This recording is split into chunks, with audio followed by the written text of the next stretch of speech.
and welcome to the Pro Detailer podcast. We are coming from the lovely town/city of Saarbrücken in Saarland in Germany, and we have a very, very special guest. And you may guess where we are. We are, in fact, in the land of Nanolex, and we have Mr. Nanolex himself, Mr. Florian Kessler. How are you doing, Florian? Fine, thank you. Thank you for having me. You sound amazing on the microphone there, Florian. Brilliant. He's got a special microphone voice. It's very, very manly. It's the telephone voice, isn't it? It is. Hello, hello, hello. We were here back in 2017 on the Car Care Adventures, where it was videoed, but I've been advised strongly to stay away from cameras or that side of them. Understandably so. I wasn't here for that. No. I'd been to Flex and then I buggered off back home. Well, you don't like driving places. No. So that kind of limited a road tour. I like it even less now, driving around in a Tesla. Yes, the Tesla is our soulless. rental. It is soulless, and it's not actually that quick. I miss Subarus. Anyway, let's not go down that thing so quickly. What is different about this podcast compared to any other? The fact is we are all smoking cigars. Yes. It's like a really unsinister mafia meeting. And it is a sign of Florian's generosity, because he appeared with 3 cigars. Well, he actually appeared with 2 and said, would you like any? We both said yes. It was slightly awkward. I had to go all the way back to the office to get a third one. And now we're all smoking cigars. Matching ones. And as it happens, there is a real skill and art to smoking cigars, which we've only discovered in the last 2 or 3 minutes and been told how it should be done properly. These are life lessons. It's not like bumming down a Marlboro Red outside the school gates. No. There's a lot more to it than that. It's how you cut it, it's how hard you suck and how quickly the edges go. That's something else outside the school gates. Miles per minute. Yeah, exactly. You're supposed to do. So this is from extraordinaire cigar man Florian, is one suck a minute with it, but that's the general rule. And what are these? Are Cuban? Yeah. For those who are into cigars, and I know some of our listeners statistically are going to be in cigars. What are the I'm reading this here. It says Hoyo de Monterrey Habana. Yeah, it is. Siri La Jolla. La Jolla. Yeah. So that's good. I'm just glad you didn't try and do that with a Spanish accent. Now you give me the idea. Anyway, no, at least we're sober. So we have got lots of exciting things to talk about. But first of all, I wanted to do a kind of official congratulations, because when we were here 5 years ago, Florian just moved into a new factory, and it was a massive, great big building. It was actually an education facility. It was a school, yeah. A school for railroad, kind of practical hands-on education. Yep. And in there, you had production, you had boxing, you had goods in, goods out, you had R&D, you had everything. Everything, yeah. And then you had a little training centre in town, which is where he managed to turn up to by mistake, which is why we were late arriving last time. Yeah, and Matthew Bedworth, the cameraman, has still not forgiven me about it.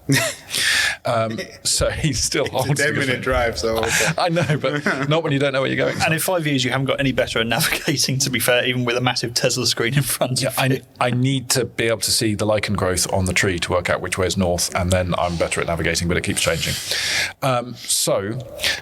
Now things have changed a little bit. We are in the new Detailing University, Training Centre, R&D Centre, Media Centre, and my God, it is amazing. It's awesome. Thank you. Really cool.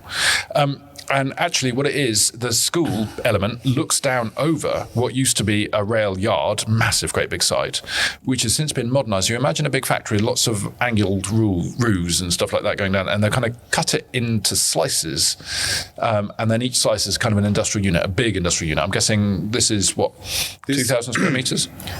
No, this particular one. Yeah. 300. 300 square metres. Yeah. I'm really bad at my powers at 10. So it's the smallest size they have here. Mm-hmm. So the other ones are 1,200. 1,200. And because we've been to a couple of those. Some we couldn't because you're doing super secret things. But there are at least 2 that we've seen, but you've actually got more than that, I think.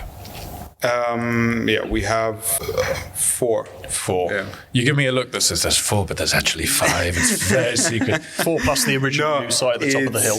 Plus that. We have one that we're kind of moving out at the moment. So Gotcha. Because we have another new one. So yeah. So moving on, and it's really weird. So they had railroads going through it for obviously back in the industrial day. And I was talking to Josh Tobin, who we've also interviewed in the past, and he was saying how the problem with leaving the railroads in is if somebody's doing some hardcore work in one part, it sends the vibrations through to the other bit. So we have it next door where they have the machine.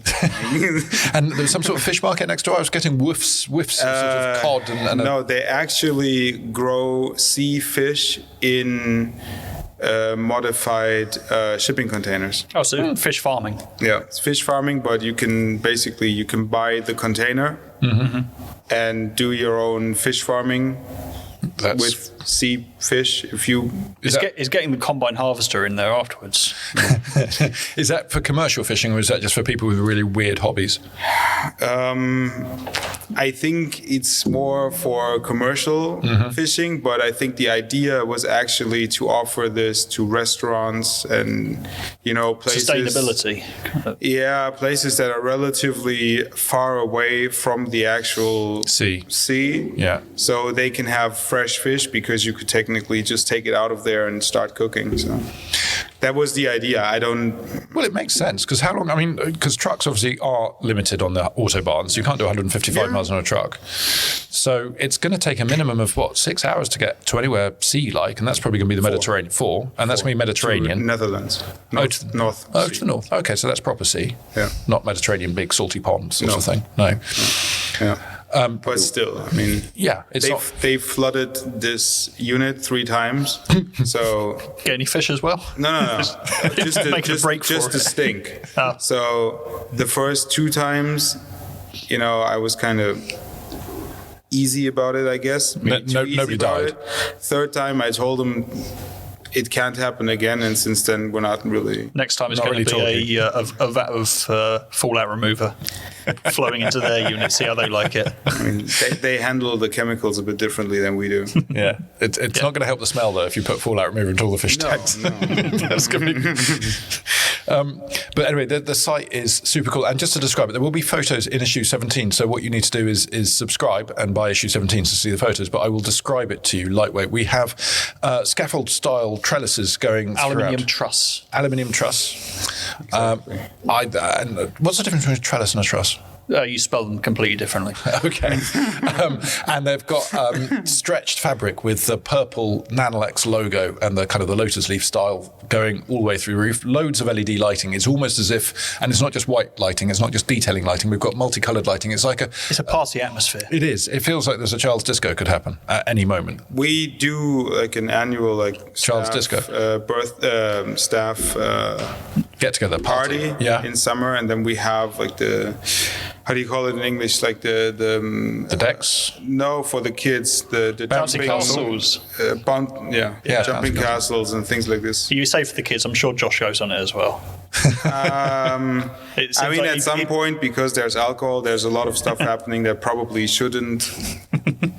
So why bring your kids to something like that? Can't you just leave them at home in a cupboard? No. We do like a family event. No. It's a family event, like on purpose. So okay. We don't do Christmas parties, so. Yeah, well, fair enough. Christmas party. We haven't done a Christmas party in the middle of winter. And I prefer doing something like this in summer where you can actually. Well, you can go outside without freezing to death. Yeah. So, bonus. Yeah. I don't think it's got above 0 degrees since we've been in the country so far. Yeah. So it's a chill at the moment, isn't it?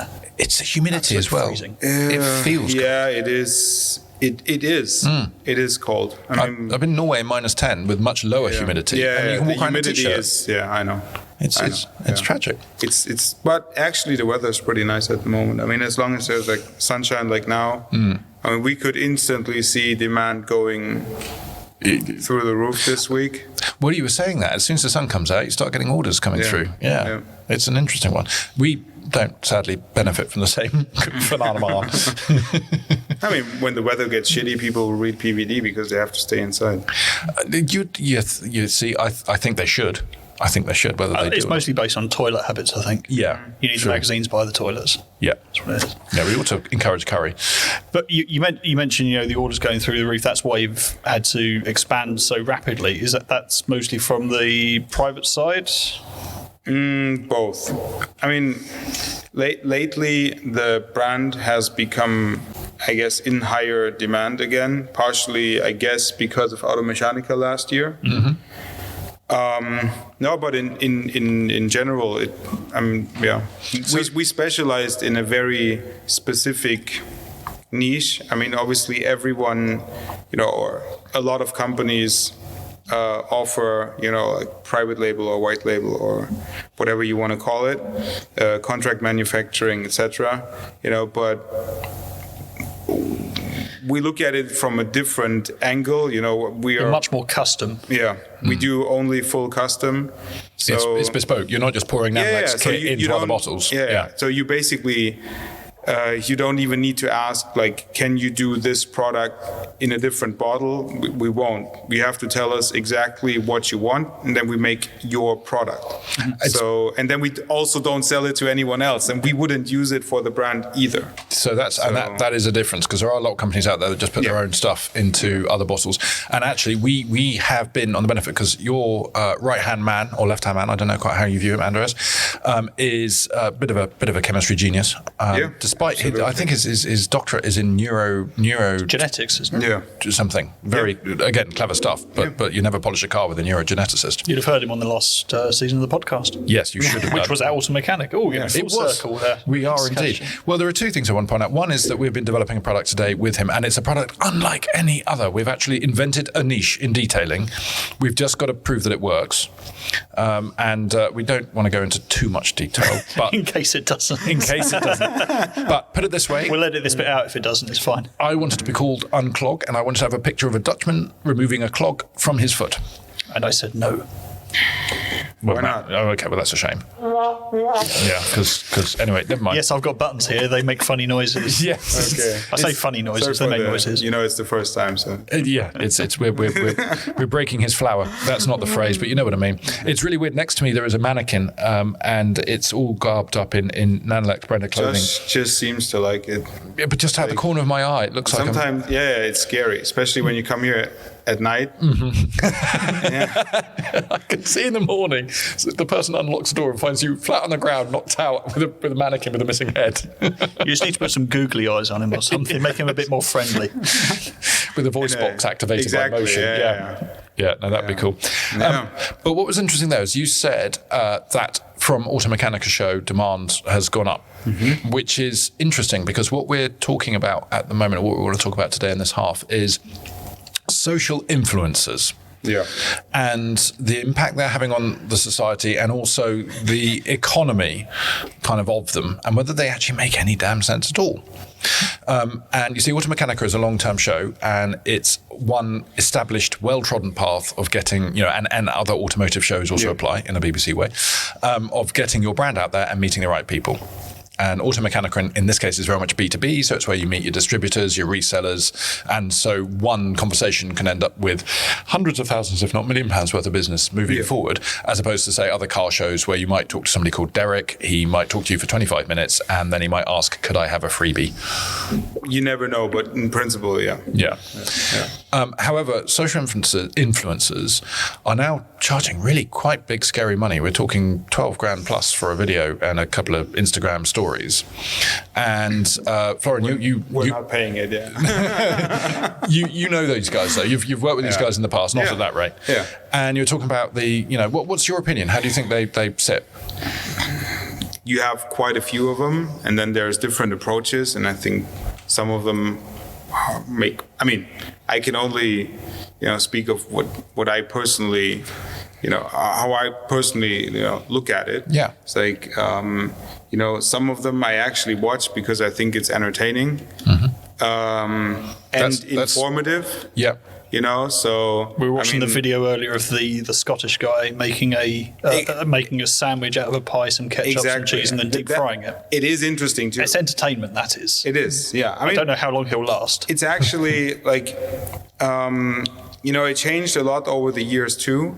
I remember, or in my opinion, like in the English-speaking detailing community, I would say like the first one to really do it properly was Larry Kozilla. And when he just started, he did this video with his Audi R8 or someone's Audi R8. I don't know. Doesn't matter. He has a Subaru Outback.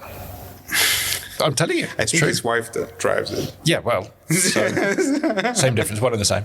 Okay, so and he did this video. I remember he did this video on how to wash your car properly.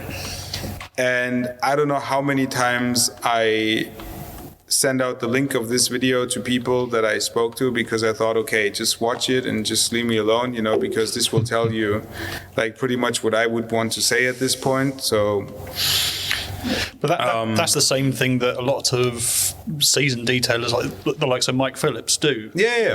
Whenever he's asked a question on social media, he links to when he's answered the question 10 times. Yeah, exactly. And that this is, I think, also what you should do in some way. But, there's, how do I put it? It's like, for example, the videos that they used to do with AutoGeek, that would be like 90 minutes, 2 hours. I love that. Like, I don't have the attention span for that. Me neither. So I do. Okay. But so I'm different. I mean, it's like it's like you have your audience. Yeah. Okay. So I think it's the same with other hobbies, where I watch videos and then sometimes, they will talk like an hour about something, but I prefer the 10-minute version because I have stuff to do and I don't have the attention for it. And it's everything's so bite-sized. It's like TikTok. Exactly. Now. They're all 10-second long. It's just a girl jumping up and down with things moving around. Now, sort of with TikTok, what you see is like, in my opinion, you see like a lot of redundant stuff. They do, you're basically filming yourself washing a car, you speed it up 300% and you put it on TikTok with a sound. Yeah. Okay, so I don't see the benefit. Yeah. I mean, you could argue, and again, this is the difference, is a lot of people in marketing for years, way before TikTok even existed, talk about brand awareness. And that's normally a way of working around the fact that if somebody pays X for somebody to do a video or something, it doesn't lead to the sales directly.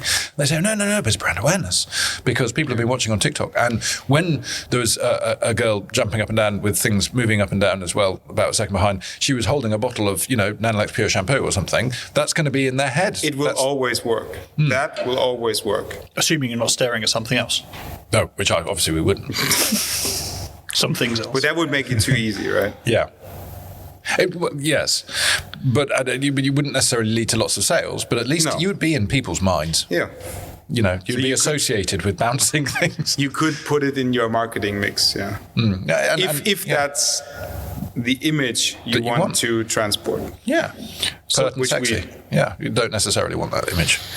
So what would your, if you like, your ideal relationship with social influencers be? Rather than paying them a huge fee up front for maybe results. If you're looking at it, there's always, in detailing, there's always the aspect of passion, where, in my opinion, a lot of times, it's becoming a problem at some point. I used to wash cars for money myself. I know how it is. I know how it is when you're passionate about what you do, but you have to put a certain limit to that in terms of, when you... Passing license to each other, obviously, because cigar lifestyle. When you, you have to pay bills, you have to make sure the bottom line is okay, right? So you have to sort of figure out a way to kind of satisfy both aspects. You have to learn when to stop. Exactly. So, and this is the big, I see this a lot with detailers, where they quote a job and it is, let's say, a 500 euro job, really, realistically, and they quote 500. But because of their own expectations, they end up doing too much. An 800 euro job for 500, and they do it continuously, and then it's like, okay. Doing the job for you instead of doing it for the customer. Yeah. And with the influencers, obviously there needs to be a reasonable price to performance ratio. Yeah. Like with everything else. Like fiscal performance, you mean here, in terms of return on investment? In terms of numbers. Yeah. Of course, some of it will be tangible in terms of turnover. Some of it is not that easy to measure. Of course, so, obviously any advert you put out anywhere will have some kind of impact, and a lot of times it's not easy to measure it. But there is metrics behind it, and in a lot of cases, I don't see it adding up for the manufacturer. Yeah, and you had a suggestion of a different model, a kind of commission model. Well, we actually have one influencer where I can't go into the details of the deal, but we basically have a commission-based model, and it gives us a very, realistic, empirical look at how much you actually gain from that. Because if you're looking at TikTok or Instagram, and how not oversaturated, but it's overcrowded everything is, and how quick it is. How can you put a quality message across? That's one of the things with TikTok particularly. Yeah, exactly. And so it has to be very repetitive and on a lot of different channels, and it's not that easy. I mean, we also do different media for TikTok than we do for Instagram, for example, because it's a different audience as well. It's a different audience too. We had Dale Masterman from Maguire's UK on a podcast in the last season, who just gone and done his marketing degree during COVID, and he summed up each of the social influencer social channels. In quite a good way, where you're looking at Instagram being sort of your visual beauty shots that you want people to associate with your brand. You look at TikTok as fast food. It fills up. It keeps you in people's minds. You use Facebook for your main your educational videos and YouTube. But also with the social influencer, I noticed, and again, social influencer and YouTuber have almost become synonymous, but they're not. No. And I speak as somebody because when we did the Car Care Adventure YouTube series, it cost thousands. And the idea was to create quality, kind of basically television, going through things, long interviews, long this, that, and the other. Completely flopped because people didn't want that. They wanted young ladies jumping up and down with a skipping rope. And when you tried that, it went down even further. Well, actually, I have we had some seriously good views in certain niches. But my point is that if you take, and I'm going to name them here because they're awesome and they deserve a shout out, Mighty Car Mods. They do big, high-budget video. They do one a year where they go to Japan, buy a car and tootle around, but they do other things. And presently they're building a Levorg with an EZ30R, and they're doing it properly with Possible Motorsport and loads of other companies. It's really engaging, interesting, educational, technical. And there's product placement in there, I'm sure. And I'm sure there are people getting paid for it. But it's not so mercenary. With the adverts where you just got somebody who's saying, look, I'm a pretty celebrity, so buy this shampoo and you'll look like me. It's like, you won't. It doesn't work. No. I mean, with the, we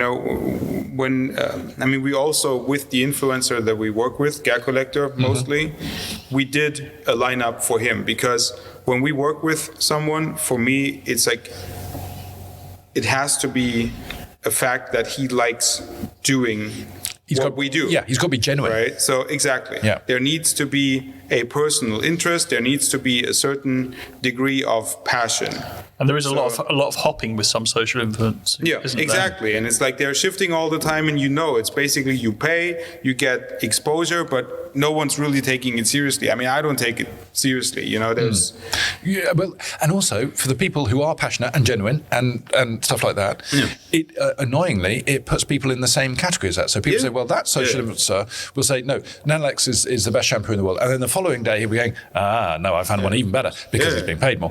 And so everybody assumes that any other social influencer is just as fickle, shallow, and mercenary as that. And hell, we've been on the brunt of it. We've been putting up mini reviews in the magazine on our social media. A lot of people say, I bet you're being paid for that. But no. I know. Yeah, well, absolutely. I know. Yeah.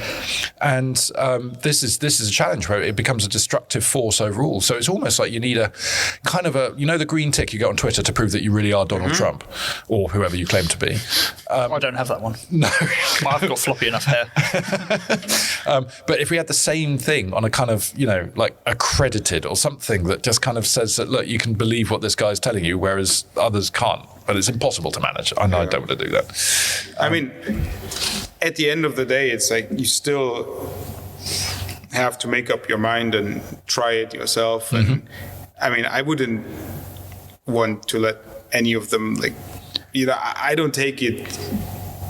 I don't take what they say like 100% as, because it's always subjective, whether you like shampoo A better than B. True. It's just for them, I guess one of the problems, if you're an influencer, I mean, I'm not,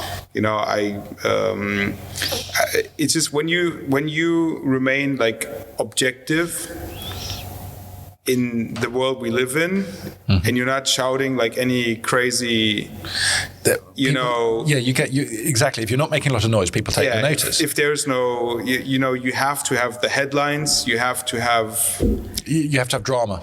Yeah, you can't just say, look, hey, this is our shampoo. It's pretty good. Yeah, and you could say it's like, I like it because, and I don't like it because it's. Well, you always have, or many times, you compare A to B.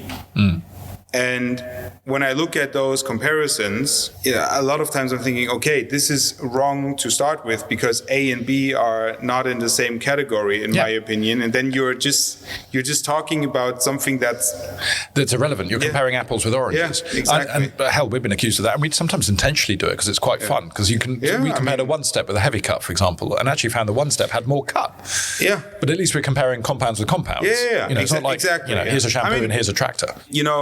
I started this because I had the opportunity to offer a product at that time unlike any other product, which was the Ultra Glass sealant. And I've been doing detailing before that for 5 years, something like this. And found it and thought, okay, I'm gonna, put my ideas into practice, like design-wise and all of that. So, and for me, it was always like quality first. And we did product after product based on, what we couldn't find. Okay, so with the brand, we do exactly what we would like to use. Yeah. I mean, this place, if I have the time, I come here on the weekend and just wash my car. And I just like doing this, right? This is, how I would like it to look like. This is what I would like to use, when I wash my car. And this is basically the goal when we develop products. Of course, we also listen to our customers. I'm always happy to have a lot of feedback, especially negative feedback.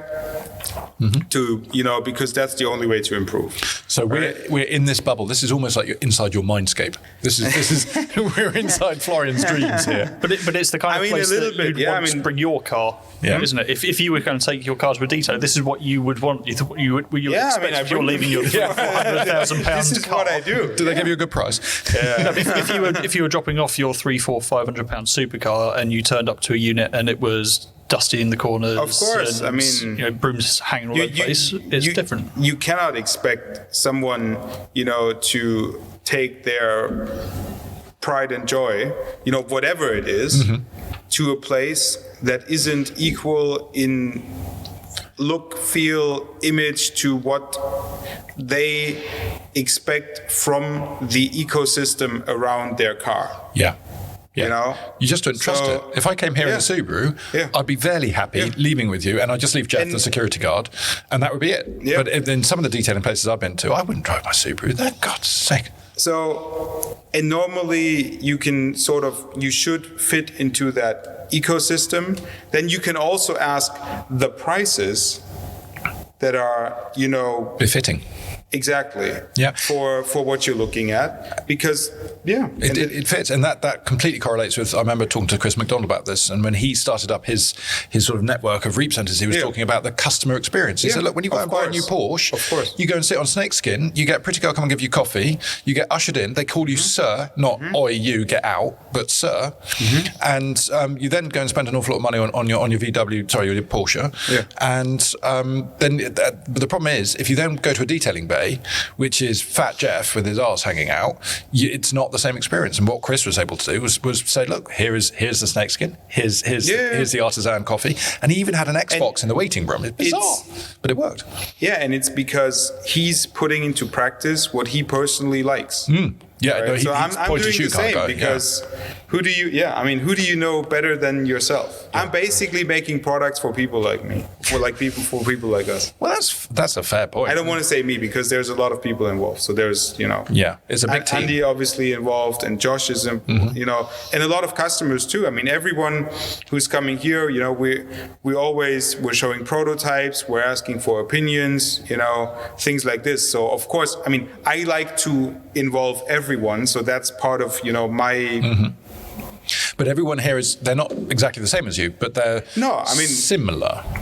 Sometimes, for example, when we did interior cleaner many years ago, I went to a small show and we had 3 samples with 3 different scents, and no one wanted the scent I want. Okay, so we did the scent everyone wanted. And then, luckily I can ask, Andy, like, can you do 5 liters for me with the scent that I want? Okay, so you get special treatments. Okay, so Florian special interior juice. I mean, this is the thing with private labeling. It's like, I know that my ideas, are not necessarily to everyone's taste. Yeah, exactly. Yeah. So this is, and because I know that, I'm telling everyone, I'm very sorry, but you have to put in more work than saying, I want this in a different color. You have to tell us what you want. And it's democracy into it. And it's actually not easy, because the thing is, if we probably could sell the same product to 5 different customers. But what is going to happen? 5 different companies will offer the same product. So how can they actually differentiate their own brand, their own feeling, their own look? Exactly. I mean, so at the end of the day, what it will come down to eventually is that if people like the product, let's say they tried all 5 of the products and they like it, they will buy the cheapest.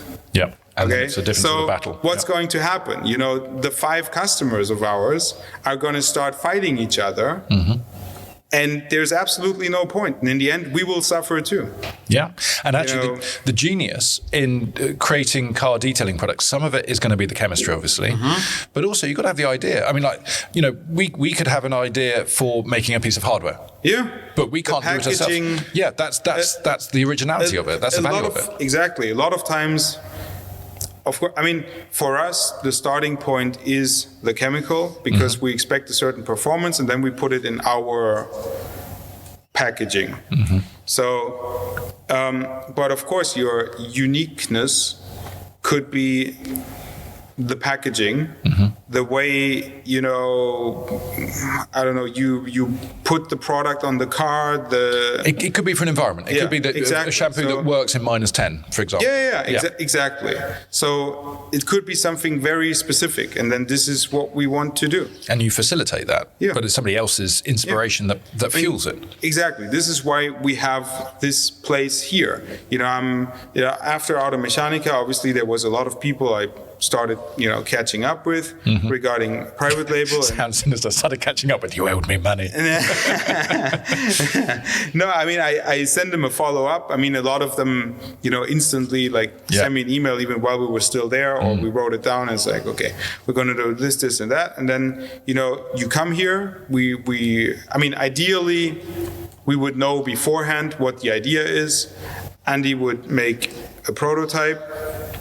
We try the prototype on the car in practice, and then we sort of work on the details on the fly.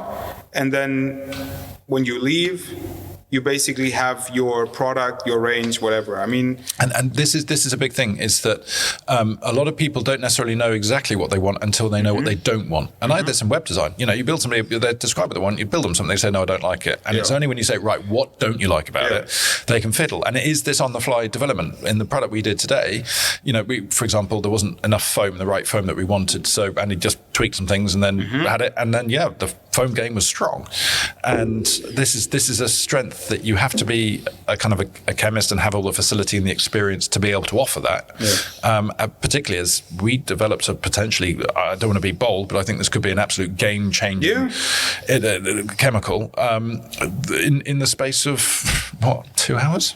And Andy himself saying he's developed some of the famous Nanolex products that have gone on to be a massive success. Yeah. It's basically as long as it's taken him to smoke a cigarette. It's bizarre. I mean, it can be like that. Yeah. It depends on the product. I mean, the most difficult thing to come up with and the most expensive thing to come up with was polishes. Took a very long time. Yeah, the compounds. That took a very long time, but now, I mean, you develop a feeling for how those products sort of work, and then you can go deeper and deeper and deeper into it and actually do crazy things with it, and sometimes, and because we like playing around with it, sometimes you will do the exact opposite of what everyone else will be doing, and then you figure out, okay, that's how you innovate. Yeah. And because Andy said he went through 80 different. Actually, it was Josh said 80 at least 80 different. Least. Yeah, we still have all of them here.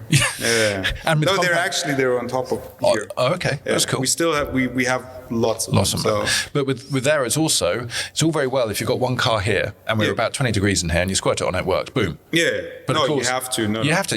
And it was saying how Josh said it goes to Abu Dhabi or Dubai, and then it goes off to Canada, Iceland. I know. I mean, over time, you know which customers you should, who give feedback. It to, and then you get feedback, and it's not about giving good feedback; it's about giving honest feedback. There's a lot of companies out there who will send them out to their favorite friends, if you like, and get yes men answers back, and they don't develop. But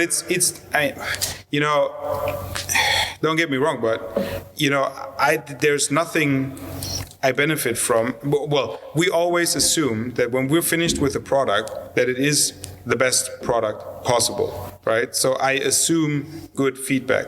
So I don't really care about good feedback. I only care about what could be done better, because exactly, is to be constructively critical is a thing. Yeah, and this is hard. At the times we live in, it's like it's all black and white. Yeah. It goes very neatly back into social influences, because I know a lot of people who shout about, we get sent loads of stuff to test, and then suddenly it's all over Facebook that it's such a brilliant product. And I'm sitting there going, hang on, are you actually testing and researching, or is this social influencing again? It's dubious, but no, it's fascinating. It's also not easy, because we've had influencers that were testing, like sort of trying to apply like a certain scientific, approach, rules, whatever you want to. Okay, but we actually have equipment to actually do those tests. We've seen it. Your flashpoints and your advanced weathering. I mean, also like durability testing, and so I can tell you which coating lasts longer. And then you see obvious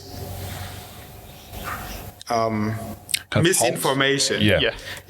So you can then at least track back to, is that a problem with the application? Do we need to change our instructions with them? Normally you can tell if someone really means testing if they come back to you before they publish something negative. Because they will ask, like, look, we did this, then that happened, and it wasn't okay. It didn't work as we expected. It didn't work like you claim it should work. And then you can normally figure it out. I drank it all, and I'm not at all glossy. I'm feeling quite bad. So there's always, but... It's a tricky old minefield, isn't it? Yeah, exactly. And then there's probably, there must be, because it's a business, there must be competition within the influencer community. Oh, there really is. Right? Yeah. So how do you how do you become the best influencer?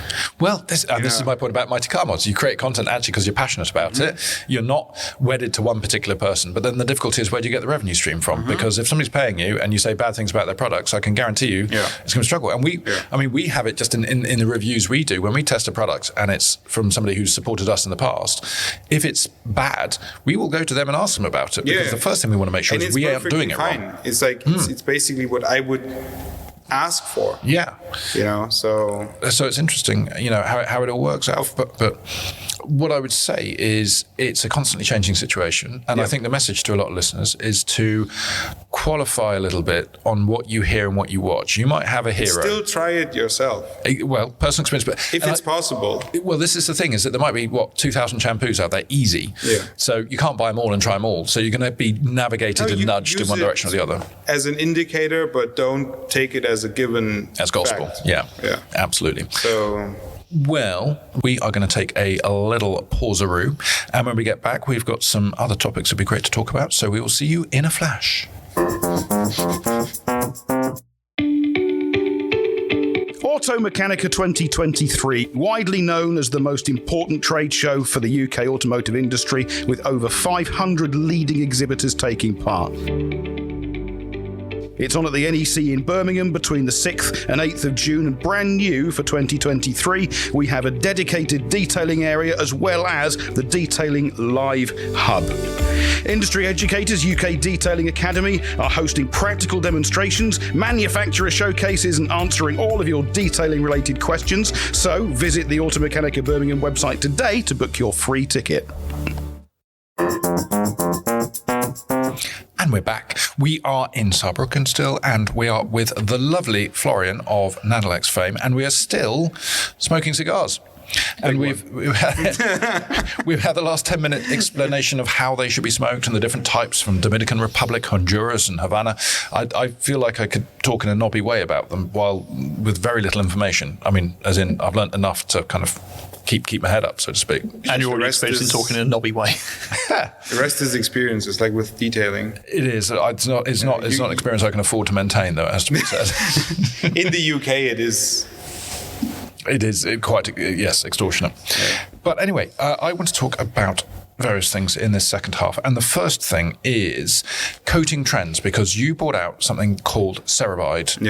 And I am saying that right. Yep, that's cool. Okay. And it was Automechanica did that, and we grabbed a bottle and we took it home and we applied it to Ian's much abused French car. And not girlfriend. Not girlfriend, no. She didn't do so well with the ceramic coating on. And so easier to wash though. Jess them off once a week. Yes, fine. The kid at the same time, you saves water, environmental. There's a reason I don't let her listen to the podcast. There's a reason I don't tell her about the podcast. But the upshot was this car had been abused over and over. It had lots of swells and scratches and stuff like that. And the big thing with Ceramide is it has some added filling ability over that of a typical coating. Yep. And we applied it, and when we first applied it, while it was still wet, all the marks just disappeared. And in issue 16, you'll see there's like stop motion photography we did of it. And when it first went on, it's like, my God, it's just corrected this car. Right, all detailers now unemployed. However, it dried, and obviously then some of the marks came back, but it definitely reduced the marks by, I don't know, 10, 15, 25%, something like that. And it is interesting because I was talking to Andreas, your chemist, and he said that, there is a way we could give it even more filling, and it could go, even more in that direction. And there's always room. There's always room for improvement. I mean, the idea is, to, in the long run, like have a coating where basically anyone can apply it to any car in any condition. You just sponge it on, you walk away, and next day car's like new. And it's done. And it's kind of like the PPF effect, because you can put PPF on sanded paint and it still looks amazing. It's a good way of masking because of the glue. Filling up everything. So what I wanted to know from you, because you have been from the very start Mr. Ceramic Coatings, as in you're very much kind of in that world from the early days. Where do you think the direction of ceramic coatings coming? I mean, you've already given away a fair bit. You think anybody can use it on any vehicle, and it's easy peasy, and it's kind of commoditized almost. It's as easy as a wax. I think it almost already is. Like if you're looking at, Amazon, you can buy like a €10 bottle of Mr. whatever Fix. That is. Yeah. I don't believe it's a ceramic coating. I mean, in my opinion, you need to start with like a definition, like what do you consider a ceramic coating? So that's a good place to start. What do you consider a ceramic coating? What's your definition, if you like? What Si3D, I imagine. Yeah, I mean, it has to be based on polysiloxane. That's the only thing that I would consider like a must, in our opinion. You know, because then you're looking at a ceramic precursor, it cures, you have this ceramic-like layer in the end. You know, there's the two types, perhydropolysiloxane, organopolysiloxane. We actually use both. Can you say that again quickly and backwards? No, I can't. That was a first. But, and we actually do the only coating, as far as we know, that contains both, which is Si3D-HD. So it's a combination of organopolysiloxane and perhydropolysiloxane. Say it quickly and they won't notice. Yeah. So it basically gives the density and the density of a perhydropolysiloxane, but the performance of and the thickness of an organopolysiloxane. In my opinion, from the time that the coatings started, not much really happened. It just appeared to have happened a lot. So not much has changed, but they've said, we brought out new versions. What changed is, and I know that for a fact, that a lot of brands deliberately sell things as ceramic coatings that are not even loosely related to anything like that. Right? So that's the trend. One of the trends. So in that case, something is marketed as a ceramic coating, but in reality, in my opinion, it's not at all. You know, you have also like the line extensions, like ceramic shampoo, ceramic whatever. Just when you look at something like this, just keep in mind when polysiloxane is mixed with water, it's instantly gone. I mean, it's destroyed. Right. So it's tricky. I mean, they're more referring, I guess, to SiO2. I know, it's like the effect. I mean, at the end of the day, okay, that's another, like, it's something, you know, what does the customer... Sorry, I've just been scared by the mannequin again. What does the customer expect if you tell them, we put a ceramic coating on your car? Right? They expect hydrophobicity. They basically expect what you expect from wax. So technically, you can sell a wax and tell them it's a ceramic coating, and they won't be able to tell the difference. If you sell them something synthetic, whatever it is, as long as it beats like crazy, it's okay. It's a ceramic coating, you know. It's like, so the actual benefit can only be really, you know, experienced over time. As in, with its durability, scratch resistance, so you're looking at those things. So do you think that this sort of marketing buzzwording of ceramic has damaged the reputation of ceramic coatings? No, not necessarily. It helped with democratizing it, getting it out. So a lot of people now know the term. Is now the time to go back and say, okay, you've heard of this term, let's requalify it. I mean, it's a regular thing you've got. Yeah. I have this on the professional side. So I've got, I'll see a professional valeter, say, offering ceramic coating that he's done outside after a wash, and he's offering it for a tenner. And I say to him, obviously, dude, you clearly know, and he knows full well he's not offering a ceramic coating, but he points it on the bottle. And on the bottle, that manufacturer, that multi-million-pound company is saying ceramic coating. Of course. And in my position, it's like, look, take the moral high ground and say, they're this is not ceramic coating. It. Exactly that. Of course. That's the big trend. So that's one of the trends. But where do you think, in a more positive light, I guess, do you think there is going to be a schism? Do you think it's going to be, right, in order to use the word ceramic coating, you can't copyright it, I guess. But, no, you... I mean, how do you define it? How to define it? Well, how do you control the difference between, a genuine and a... It depends. The consumer, I think, should look into the topic before they make a decision, whether it's the detailer choosing a brand that they apply as a service, or the end customer choosing a product that they want to apply to their car. you can do some research. You can look at, for example, who's basically out there where you get the indication that it's been like a consistently good product for the last X years. 3, 4, 5 years. Because in my experience, a lot of products or even brands, they come up with crazy claims. There's a hype around it. There's always a lot of hype for like 1 year, 2 years, and then suddenly they're gone, right? Or a product that's, going from V1 to V11 in 4 years, right? Yeah. So it's just kind of you haven't developed it properly in the first place. Exactly. Yeah. How much can you trust the long-term accelerated testing? So if a company brings out something that says it's going to be there's a 9-year ceramic coating, that's blatantly you can't. No. In terms of a time span, it's impossible. The question is, how much do you drive the car? Where do you park the car? How often do you wash it? How do you wash it? It's impossible to put a time on it. How well was it prepared beforehand? Exactly. So this is why, for example, I think we were the first to actually say, okay, this will last at least 50,000 X kilometers or X washes in an automatic tunnel car wash. And you actually tested that, didn't you? You worked with a tunnel car wash company. Exactly. And we have empirical data on it too. So basically you set up like you try it in reality on a lot of different cars. You see how it behaves, and then you check in the durability. The durability tester doesn't tell you, this was 50 washes.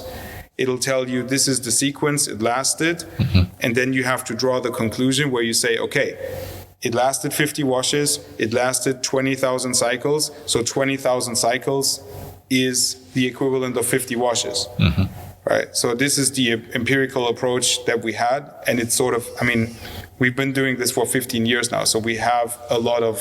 I was going to say you've got some real term feedback coming in all the time, because obviously you've got the detailing centre here as well. You had a car come in today, and it had a coating applied to it a couple of years ago. Exactly, and this is important for what we want to do.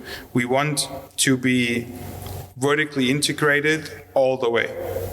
Not the raw material, not the surfactant or anything like that, but we want to formulate it, we want to market it, we want to sell it too. In Germany, you can buy directly from the factory online. Yep, so we have our own exactly. So we have our own online shop, and we have a detailing center.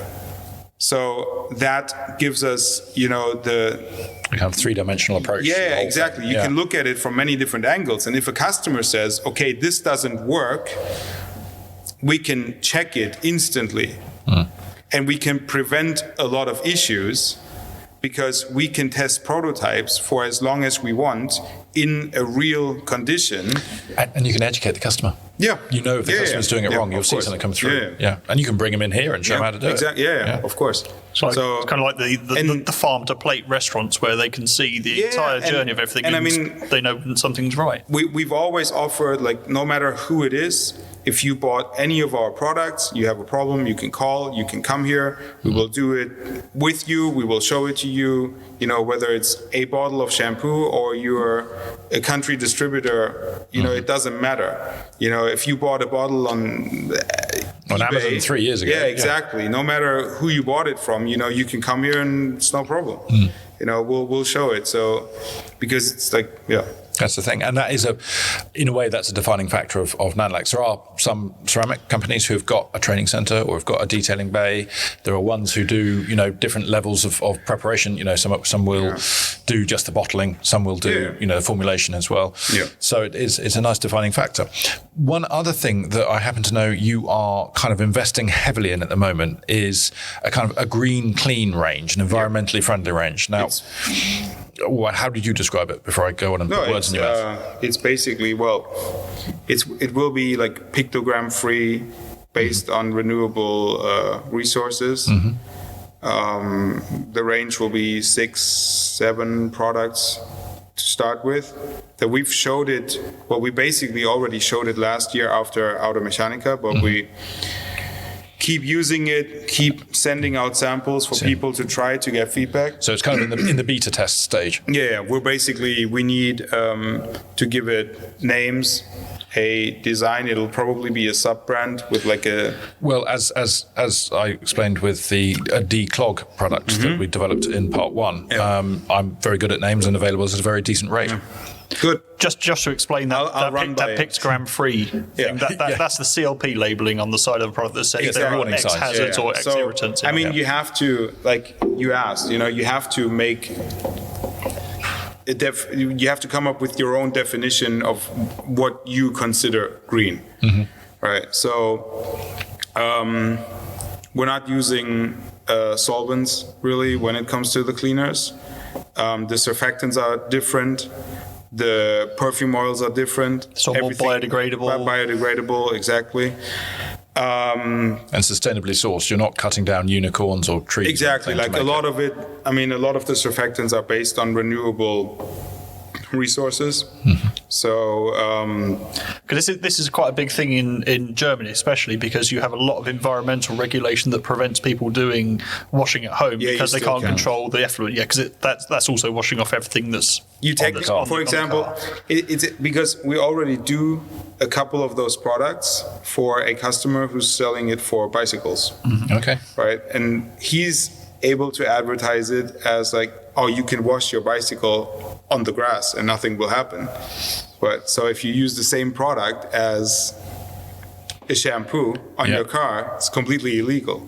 Right? With the bicycle, it's okay. With the car, it's like, I mean, you're not going to jail, but... Is that why these people have these strange adapted three-wheel cars over here in Germany where you've got Fiat 500 with three wheels? No, that's just, some people are just... It's not so they can actually clean it at home without going to prison for it? No. Oh, that's a shame. It's more like they want to prove a point that some people understand and some people don't. I certainly don't.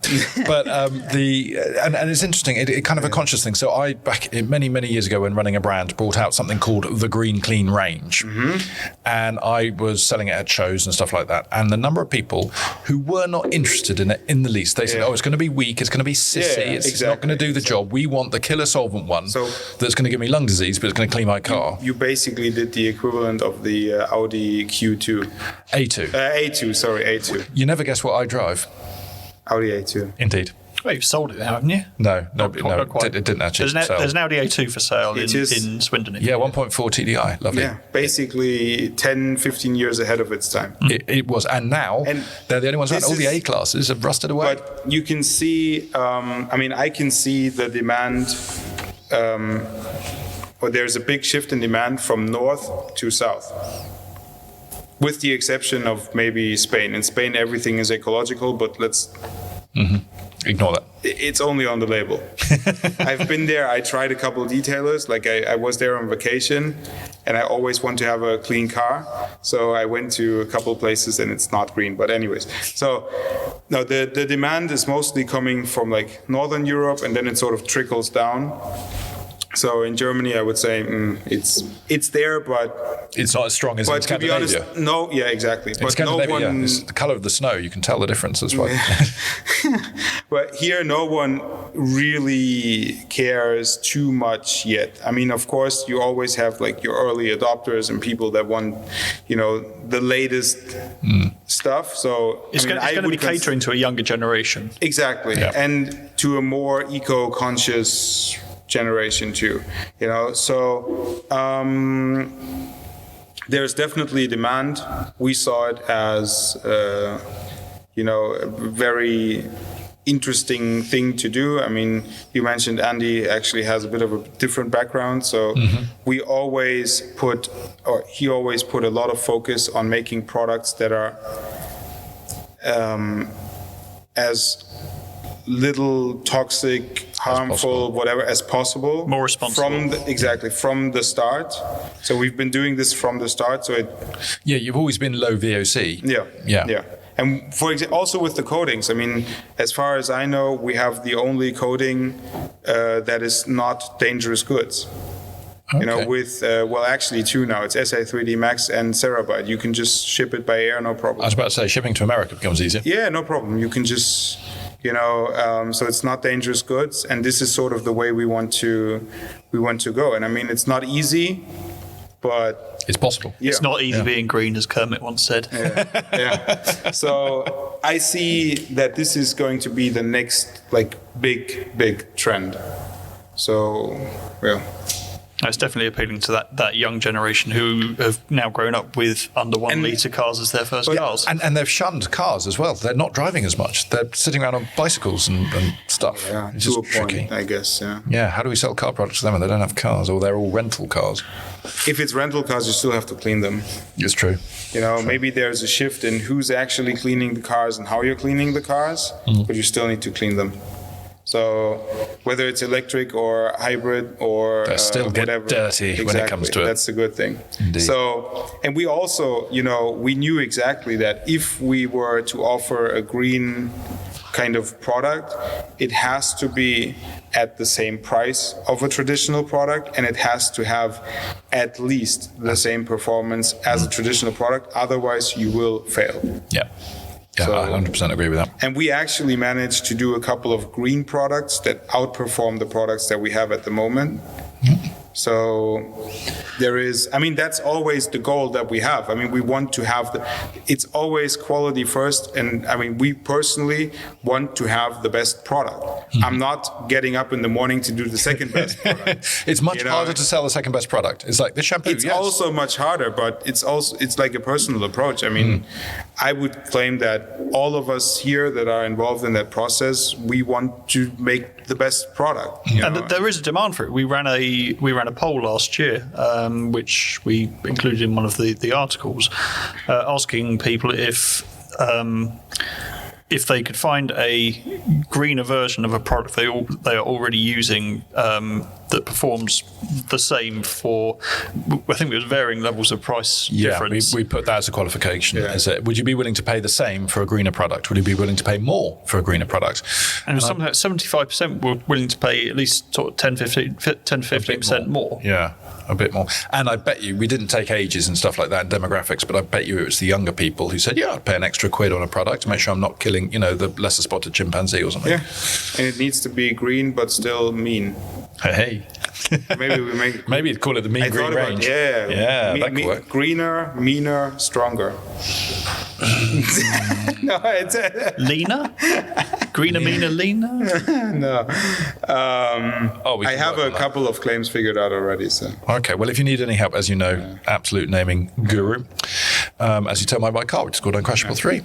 Speaking of questions, what I'm going to do is fire 10 at you in some, rapid succession.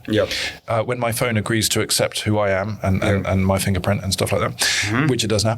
So, in this quick fire round, what is your current car? You have more than one, I suspect. X5 hybrid. X5 hybrid. I love how you said X5. Oh, but green. Shit. Hybrid. Is it a 40E? 45. 45E. So there's only a 45E. Oh, okay. Well, there's going to be a 50E, but I'm not going to. Oh, there's going to be a 50E, is it? There's going to be a 50E. Okay, well. I heard last week. It's BMW news. Do you have any other toys? Car toys before we go into detail. Okay. Not battery powered. I mean, that covers Teslas. Well, it's interesting. A lot of your staff are getting Teslas, aren't they? The company cars. They seem to like them. But we have and the 0.25% tax as well. That's also likable. No, well, it depends on whether it's performance or long range, actually. Oh, okay. Yeah. Is that because of the 60 grand threshold? Yeah. Well, we turned up in a Tesla Performance. And So you're rich people. No, we rent. We're living on borrowed time. When we get back to England, we climb into a 10-year-old Mercedes and potter home. That's fine. I drove. You've always had fast BMWs. No, not always. No. Well, last time I was here, you had a 340i. I did. Yeah. Touring. Yes. That was nice. Very nice car. You've also got an exceptionally fast BMW behind us as well. Do you want to tell us a little bit about that? I promise I'll be nice. It's CSL is what I always... It's an M4 CSL with lots of bells and whistles and stripes and carbon fiber and stuff like that on that. Very pretty.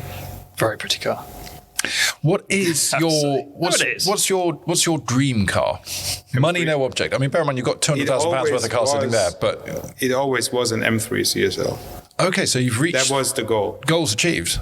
You've peaked. No, it's an M4. Oh, that's an M4. No, it's really that was. When I turned 18, so you can do the math now. 2001. No, 2003. The M3 CSL was introduced, and that was the E46. Yeah. So that was the car that I wanted at that time, but couldn't afford, still can't afford. I was about to say, still can't afford. And so that was kind of the goal. I don't want to say that. I think saying the dream was cheesy. I don't. No, it's like you don't sit there dreaming of cars. I do. I mean, no. The thing is, the more I worked with cars, the less you became numb to them. Yeah. It's like that's interesting. Yeah. So you prefer the inline 6 of the E46 to the V8 of the E90, whatever it was? I hear that to be honest, I never had the chance to drive an E46 M3 CSL. Never. You haven't? No. God. There's not enough cars. I mean, I don't know anyone who's. But you know everyone. No. Well, not anymore. They've all gone through a ditch sideways. Even Gag Collector doesn't have one. That's bizarre. And he has pretty much whatever you. Well, because I know the E90 whatever version. They actually brought the engine out to 4.4 litres for it, so it's got serious power gains and all the rest of it. One of my best friends used to have it. Oh. Yeah. Well, there you go. Any listeners out there in Germany who own one, who want a free wash? Yeah, in exchange for a quick black round. Free wash and a cuddle from Florian in order to drive the car. That's a deal. It's a charity shout out. Yeah. It's like children in need, but not children and more want than need. Yeah, but it's I'm happy. You're happy now. Yeah. You're happy where you are. Okay. So, what then? If we go back into the mists of time, were you really 18 in 2003? Yeah. We're very similarly aged. I didn't realise that. First car you ever detailed? Was it a Renault Wind? Detailed or washed? No. Detailed. Like, where do you draw the line? So detailing is a state of mind. A car that you took a long time. First time I ever detailed a car was with my host sister in the US, and it was a. You said whole sister. Host. Whole sister. I took her half of her. And it was an orange 98 Mustang. Okay, so 98's post-Fox body. Yeah. That's. It was a more round shaped. I know the one. Yeah. Orange and black stripes. Okay. That was the first car that I ever got to touch into help. They actually introduced me into the whole detailing thing. Yeah. And if you'd like to learn more about that story, simply go onto YouTube, where our video from many, many years ago, when we were both younger and you were fatter and I was thinner, and we talk all about your time in America and your backstory, because it's a damn sight more interesting than anyone else's around this table. Yeah. So moving on again, deeply personal question. I would say you don't have to answer it, but you kind of do. How many buckets do you like to use when you're caressing your motor car or washing it? 2, but really only 1. One for the wheels and one for the rest. Okay. And do you use multiple wash mitts as a result of that? Okay, so I use brushes for the wheels and a. But one wash mitt for the car, and you rinse and dip in the same bucket. Well, actually, my procedure is a little bit different. I use. This is a detailing podcast. Tell us in detail. I use a foam lance to apply the shampoo on the car, and then I basically just use it as a rinse bucket. Okay. So I don't use a shampoo bucket. The shampoo is all on the car already by the time I start washing. Efficiency. Yeah. Have seen that before, certainly. Yeah. I think that's what they teach at DA for some things, isn't it? So, speaking of which, given the choice, would you prefer a rotary? Always. Okay, it's almost like I pre-prepared you with these questions. No, we were talking. I mean, we've already talked about rotaries and DA in depth. So you're a DA man, you say? No, you're a rotary man. Yes. I was just double checking your answer there. 100% rotary. Okie dokie. Now, this, given what Nanolex is famous for, although you did produce a wax, the question coating or wax, I suspect, is going to be. No, it depends. Okay. Expand. I mean, it depends on your profile.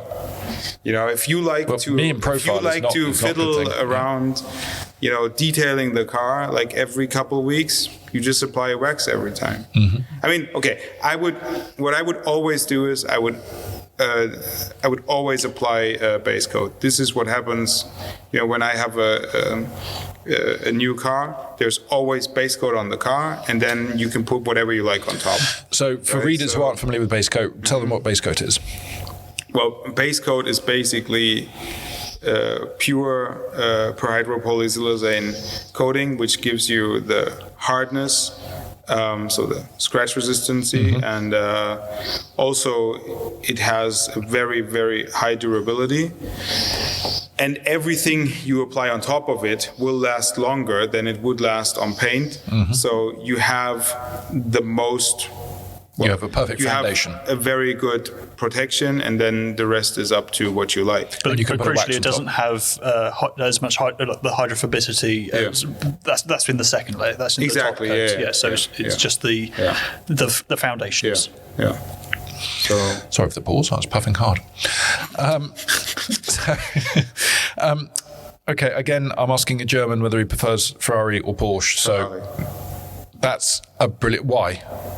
You're the first German who said that. Every other German is like Porsche because it is efficient, it is good. No, it's like more emotion. Yeah, true. Yeah. True, more emotion. Now, as I did kind of mention quietly in your ear for your own benefits, an important question. Subaru or Mitsubishi?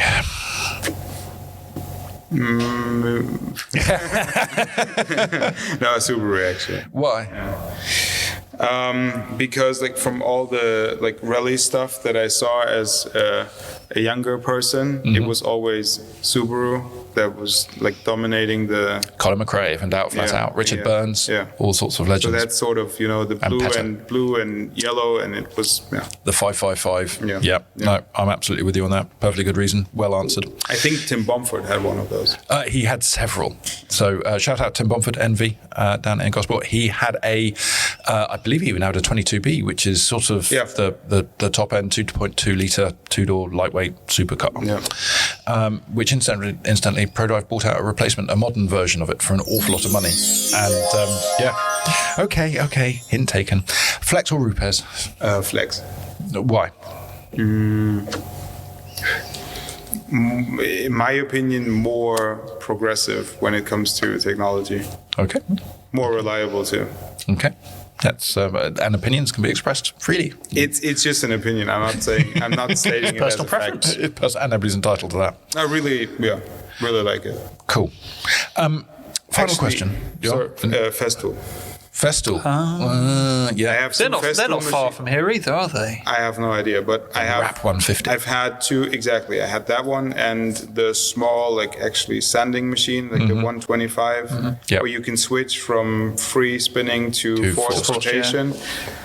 So those are actually my machines that are here on the... Well, you're not alone. Quite a few old school detailers still swear by them and struggle because they don't make them anymore, or they don't make the detailery ones. Yeah. They do ones with different wrong start speeds and stuff like that. Yeah. But and green cables. Yeah. So final question. Sunday drive. Well, actually, hang on. Let me paint a picture. It's a spring day in Saarland. Do you want the dreamy thing? Yeah. There you go. It's a spring day in Saarland. No, that sounds a bit creepy now, doesn't it? Okay, well, look, you're with your BMW CSL, it's, you've done... 50 kilometers on the clock. Okay, well, stop posting. And just all of my cars got at least 6 figures. But family are away. Yeah. You've done your work, you're fine. Nothing there. It's just you and your motor car. Yeah. Do you want to get out your microfibers and start rubbing it, or do you want to turn some keys, although yours probably keyless contact and all that rubbish, and go for a hoon? Depends on what the car looks like. If it's dirty, I wouldn't... Okay, when it looks like that, I would go for a drive. There's no need to wash it. Mm-hmm. But I wouldn't go on a drive without a washed car. Well, I wouldn't go on a drive with a dirty car. I wouldn't do that. Now, let's dig into that briefly. Is that because you fear that people will see you as Mr. Nanolex driving around? No, it's because I don't like it.